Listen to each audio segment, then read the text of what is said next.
Sugar का इलाज मेरे पास है, किसी के पास नहीं है। मैं आपको बताता हूं मोबाइल नंबर, उस पर कॉल करें, ऐसी जनाब को फकियां शकियां आपको मिलेंगी, शुगर का नामो निशान नहीं रहेगा। अच्छा, ये ऐसे इश्तहारात हर दूसरे शहर में दीवारों पे लिखे होते हैं, हर तरह के इंस्टाग्राम और टिकटॉक पे मैं देखता हूं कि शुगर तो एक ऐसा मसला है जिसका हल हर एक के पास है, फिर भी ख़त्म नहीं होता। आज हमने सोचा कि इसको ज़रा डिटेल में डायसेक्ट करते हैं डॉक्टर यासिर मुमताज़ मलिक के साथ, जो कि एक मेडिकल स्पेशलिस्ट है लेकिन हाइपरटेंशन शुगर इस चीज़ के माहिर है, और ज़रा इनसे पूछें कि भाई अगर ये इतना ही आसान है कि मोबाइल नंबर पे कॉल करके शुगर ख़त्म हो जानी है तो अभी तक हुई कोई नहीं।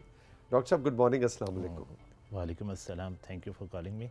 बताइए ना, इतना आसान काम है शुगर ख़त्म करना, अभी तक हो नहीं रहा आप लोगों से, ये चक्कर क्या है? सर शुगर की बात करें तो शुगर ख़त्म करने की तो दूर की बात, अगर आप नेशनल या वर्ल्ड वाइड स्टैट्स देखें तो चाइना और इंडिया के बाद हम तीसरे नंबर पर हैं शुगर की प्रेवेलेंस में। पाकिस्तान पूरी दुनिया में शुगर पे नंबर 3 पे है। तो ख़त्म होना तो बहुत दूर की बात है, इट्स राइजिंग, बढ़ रही है ग्रेजुअली, ये तेज़ी से बढ़ रही है। और अभी ये जिस तरह से बढ़ रही है तो हमें डाउट है कि कुछ अरसे के बाद शायद हम सेकंड या फर्स्ट पे लैंड कर जाएंगे। ऐसा क्या खास है पाकिस्तान में लाइफस्टाइल या हमारे खाने या टेंशन? पाकिस्तान का लाइफस्टाइल, पाकिस्तान में खुराक, पाकिस्तान में एक्टिविटी, जैसे हम डिप्राइव्ड हैं, we don't have stadiums, we don't have grounds, we don't have areas जहाँ बच्चे खेल सकें, बच्चे बूढ़े सब लोग जा सकें, वॉक कर सकें, खेल सकें।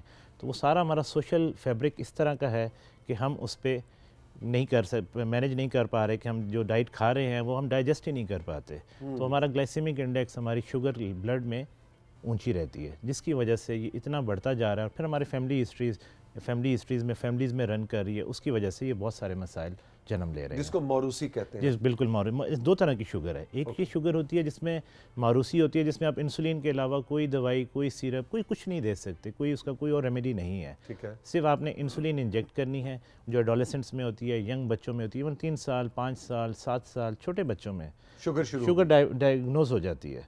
जिनके पेरेंट्स डायबिटिक हैं, जिनके ग्रैंड पेरेंट्स डायबिटिक हैं, वो फैमिली में रन कर रही है, तो उस सूरत में वो शुरू में 3 साल के बच्चे हम देखते हैं जो इंसुलिन इंजेक्ट कर रहे हैं, उनका हर मील इंसुलिन के साथ होता है। अब if they don't take insulin वो खाना नहीं खा सकते, और पूरी ज़िंदगी एक सबसे एक बड़ी चीज़ जो हम हमेशा मरीज़ों को बताते हैं कि शुगर वो बीमारी है, बुखार नहीं है कि 3 दिन 5 दिन 1 हफ्ते में वाइप आउट हो जाएगा, ये लाइफ लॉन्ग है। जब आपको डायग्नोज होगी till death you have to take this disease with you, आपके साथ ये बीमारी चलेगी। तो अगर ननिहाल ददिहाल में शुगर की प्रेवलेंस स्ट्रॉन्ग है, माँ बाप को भी है, तो लाजिम है कि औलाद? नहीं, लाजिम नहीं है, लेकिन वो उसका रेट बढ़ जाता है, उसमें चांसेस बढ़ जाते हैं कि उसमें किसी भी लाइफ में डायबिटीज़ डायग्नोज हो जाएगी। तो वो chances as compare to other people, other लोगों के, उसमें चांसेस ज़्यादा होते हैं कि उसमें शुगर आ जाएगी। तो ये इसमें मसाइल होते हैं। अच्छा, जो मैं आगाज़ में बात कर रहा था कि वो दीवारों पे मोबाइल नंबर लिखा होता है, बिल्कुल शुगर का मुकम्मल खात्मा है ना जी? बिल्कुल। ये क्या, ये सब फेक है, इससे बचना चाहिए या कोई होता भी है? अनफॉर्चुनेटली बहुत ज़्यादा क्विकरी आम है हमारे मुल्क में। वो शायद वक्ती तो फ़ायदा देते हैं, लेकिन जब हमारे पास लैंड करते हैं तो रीनल फेलियर, किडनीज़ आपके फारिग हो जाते हैं या होने के करीब होते हैं।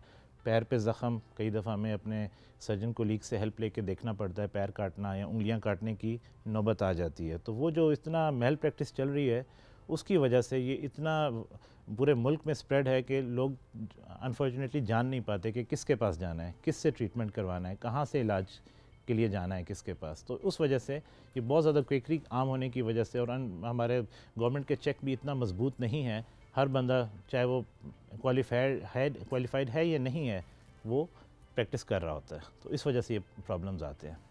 टेंशन और स्ट्रेस वाली शुगर क्या होती है? टेंशन और स्ट्रेस के साथ जब बहुत आपका बायोकेमिकल चेंजेस आती हैं आपकी ब्रेन में, तो उससे एक चांसेस होते हैं कि आप शुगर की तरफ जा सकते हैं। स्ट्रेस में कुछ हार्मोन ज़्यादा रिलीज़ होते हैं, तो दैट आर प्रोन कि आपको शुगर की तरफ लेके जा सकते हैं। तो एक टेंशन की और एंजाइटी से भी आपको, ऐसे मरीज़ों को जिनमें शुगर के चांसेस हो या आम आदमी को भी, उससे दूर रहना चाहिए। अच्छा, रिवर्स होता है? नहीं, शुगर रिवर्स नहीं हो सकता, अनफॉर्चुनेटली रिवर्स नहीं हो सकता। आप इसको अच्छा वेल कंट्रोल कर सकते हैं, इसको लिमिट्स में रख सकते हैं और एक आम आदमी की तरह ज़िंदगी गुजार सकते हैं। अगर कंट्रोल इंसान की शुगर कंट्रोल्ड है, उसमें और एक नॉर्मल आदमी में कुछ ज़्यादा फ़र्क नहीं है।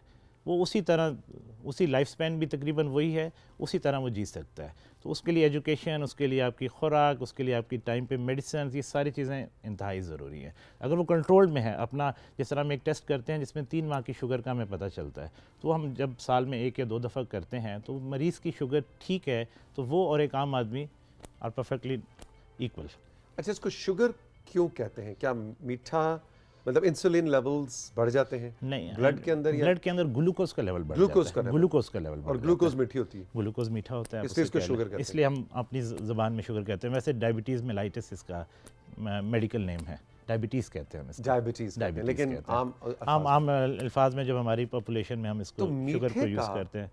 मीठे का तोड़ तो हुआ कड़वा, तो क्या कड़वी चीजें कुछ बैलेंस नहीं होना चाहिए? करेले शरेले ज्यादा खाएं नहीं, इस तरह नहीं, करेले से नहीं। जिस तरह आप लेट्स सी हम रोटी की अगर हम बात करें तो एक चपाती पाकिस्तान में अब डिफरेंट साइजेस की डिफरेंट एरियाज में बनती हैं, लेकिन नॉर्मल हाँ, एक नॉर्मल चपाती 6 से 10 चम्मच चीनी के बराबर है ना करें जी। तो अगर आप 3 चपाती खाते हैं तो it's mean you are taking 20 to in between 20 to 30 spoons of white sugar. तो ऐसे मुमकिन नहीं है कि आप उसके साथ आप करेले खा लें, तो करेले के साथ रोटी के कम्बिनेशन में शुगर लेवल तो आपका ऊपर ही रहेगा, वो आप कंट्रोल नहीं कर सकते उसको।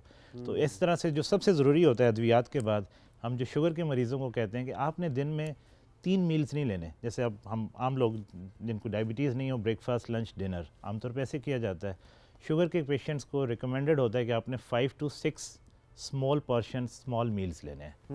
नाश्ता किया स्मॉल, फिर 11 बजे कुछ स्नैक्स या कुछ नॉन शुगरी आइटम्स, दोपहर को 2 बजे सैलड्स कुछ इस तरह, फिर शाम में, फिर रात में, फिर इस तरह। तो उससे आपका उसका फ़ायदा ये होता है, अगर आपने 3 चपाती खाई तो आपका शुगर लेवल एकदम से ब्लड में रेज हो गया, बहुत ऊंचा चला गया।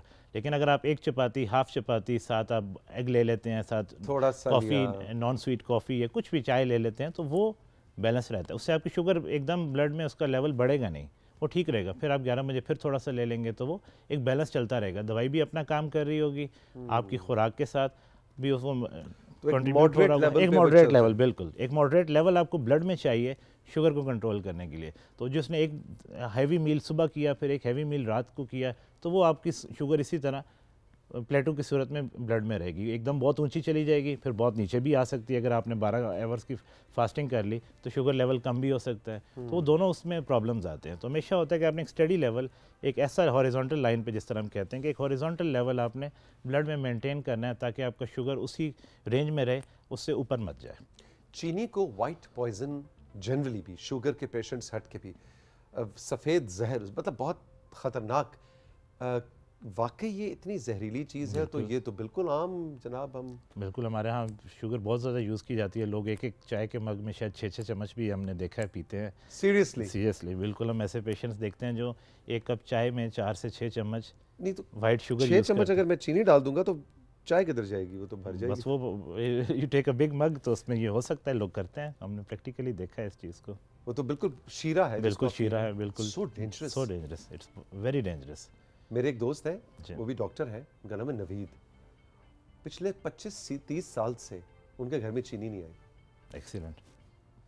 उन्होंने कभी कोई मीठी चीनी से बना हुआ मीठा 25 साल से खाया ही नहीं, ना ही अपने बच्चों को खिलाया। वो कह रहे मेरे बच्चों को चीनी का जायका ही नहीं पता। एक दूसरे लेवल की ये अचीवमेंट है। लेकिन इसका काउंटर आर्गुमेंट डॉक्टर साहब ये है कि जिंदगी में अगर मीठा नहीं है तो फिर नहीं, आप ये नहीं हो सकता कि आप बिल्कुल क्विट कर दें। ये अब आपने कहा ना, एक और एक्सट्रीम लेवल है कि बिल्कुल उन्होंने इतने सालों से क्विट किया हुआ है, बच्चों को भी डिप्राइव किया हुआ है। ऐसे नहीं, आप एक बैलेंस डाइट में आप मीठा भी खा सकते हैं। ये नहीं कि आपको फ्रूट्स बंद नहीं है, आप फ्रूट खा सकते हैं, एप्पल लें, आप कोई भी फ्रूट लेना चाहिए। चीनी से रिलेटेड मीठे की बात करें। अच्छा, चीनी की भी है, पुडिंग्स हैं, फल और उससे पुडिंग्स हैं, स्वीटनर्स हैं, मिठाई है, बेकरी आइटम्स हैं, तो आप वो कभी यूज़ कर सकते हैं। इस तरह हार्ड एंड फास्ट नहीं है कि हमेशा के लिए बंद कर दें, लेकिन आपने उसको क्वांटिफाई करना है, आपने अपने मील के साथ उसको एडजस्ट करना है। बहुत ज़्यादा हैवी मील लेके ऊपर आप स्वीट भी खा लें तो वो प्रॉब्लमेटिक है। आप अगर मील अपना कम रखते हैं तो थोड़ा सा स्वीट ले लें तो इट्स नॉट हार्मफुल, आपका ब्लड ग्लाइसेमिक लेवल बेहतर रहेगा, उसमें प्रॉब्लम नहीं आएगी। और वो जो आपने शुरू में बात की थी ना कि उसके बाद उठें, वॉक, बिल्कुल, और जाएं बाहर और वॉक करें, वो हम करते नहीं है। बिल्कुल, बस हमारे पास चीज़ें इस तरह की नहीं है कि ग्राउंड्स नहीं है, फैसिलिटीज़ नहीं है। तो 2-3 चीज़ें ज़रूरी होती हैं कि दवाई में टाइम पे लें, एक मील्स अपने प्रॉपर प्लान करें उसको। Moderate और level तीसरा वॉक या एक्सरसाइज, या दोनों में से वॉक कर लें 45 मिनट्स। इंटरनेशनली रिकमेंडेड है कि आप 45 मिनट्स ब्रिस्क वॉक करें, जिसमें आपको थोड़ा सा सांस चढ़े, थोड़ा सा आप ब्रेथलेस हों, पसीना आए।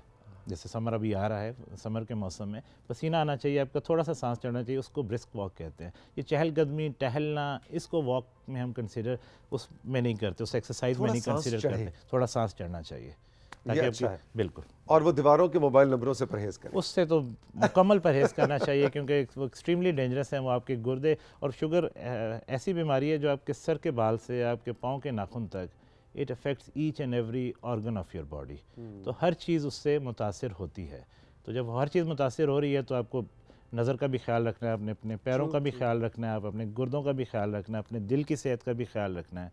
तो तभी मुमकिन हो सकता है कि आप ये सारी चीज़ें, इसको आप समझें, सीखें और तब करें।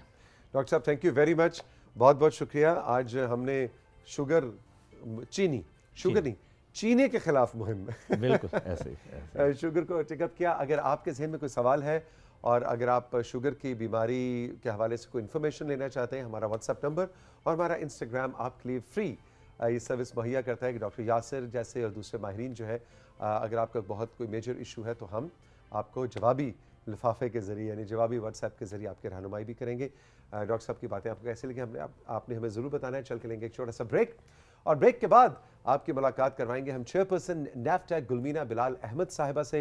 ये नैफ्टैक की पहली, पाकिस्तान की पहली खातून चेयरपर्सन है, और नैफ्टैक वोकेशनल ट्रेनिंग के हवाले से पूरे मुल्क में क्या कर रहा है और किस तरह से ये फ्री सर्विस हुकूमत पाकिस्तान की तरफ से ऑफर की जा रही है। आज हम नैफ्टैक को फीचर कर रहे हैं राइजिंग पाकिस्तान में। इस ब्रेक के बाद रही मेरे साथ।